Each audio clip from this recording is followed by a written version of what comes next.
Luis Diaz began receiving medical treatment in Argentina before GB moved to Liverpool in £37.5 million. Luis Diaz has begun his medical as Liverpool seek to finalise a £37.5 million move for the Porto and Colombia winger. Jim Moxon, the Liverpool club doctor, and David Woodfine, their director of loan management, have travelled to Argentina, where Colombia play on Tuesday. The medical tests are likely to be split over 2 days, with Diaz also scheduled to take part in training sessions for the national team. Liverpool have prepared a contract which will run until the summer of 2027 for Diaz, who is set to earn about £90,000 per week. Even if there are no hitches, the 25-year-old is unlikely to be on Merseyside until the end of next week as visa issues need to be resolved. Diaz played for Colombia in a 1-0 defeat by Peru on Friday before travelling to Argentina for Tuesday's game in Córdoba. Liverpool hijacked Tottenham Hotspur's interest in Diaz, who plays on the left wing, on Thursday after Porto agreed to drop their asking price from a guaranteed fee of £50 million. Tottenham,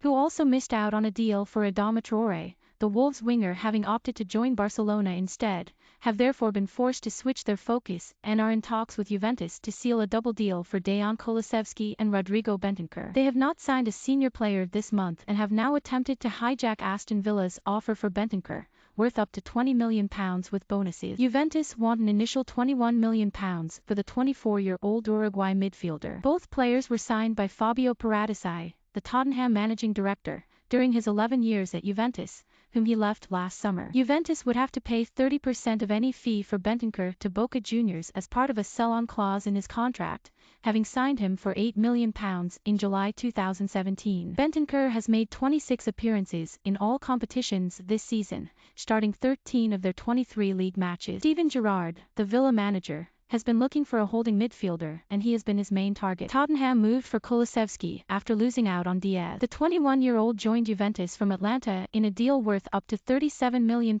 in January 2020 and his contract expires in 2025. Kulusevski, also a winger, has started only 5 of 20 matches in the league this season. He has won 20 caps for Sweden. Everton are in talks over a loan move for Donny van de Beek, the midfielder who is surplus to requirements at Manchester United. The Holland head coach Louis van Gaal has been adamant that his players need to be appearing regularly to make the World Cup squad. United paid £35 million to sign Van de Beek from Ajax, plus £5 million in add-ons, in 2020. He played 175 first-team games for Ajax, scoring 41 goals, and helping them make a surprise run to the 2018-19 Champions League semi-final. West Ham United are in talks to sign Duhé Koletikar, but Marseilles are adamant that they will only consider a sale, not the proposed loan move. The centre-back, 25, was part of Croatia's squad at Euro 2020 and started in their group stage defeat by England. His contract expires in 2023. David Moyes has been searching for a left-footed centre-back to improve the balance of the team, especially if he wants to switch to a wing-back system, but Koletikar plays for Marseilles on the left side of defence. Meanwhile, Newcastle United have completed the £40 million transfer of the Lions midfielder Bruno Guimarães. The Brazil player, 24, completed his medical and signed the paperwork in his homeland in advance of Wednesday's World Cup qualifier against Paraguay. The deal for Guimarães is expected to cost Newcastle £33.5 million, with a further £6.5 million in add-on. Newcastle have had a £10 million bid for the Brighton Hove Albion defender Dan Burn rejected by the South Coast club. The offer, which included add-ons, was the second the Premier League strugglers have made for the 29-year-old.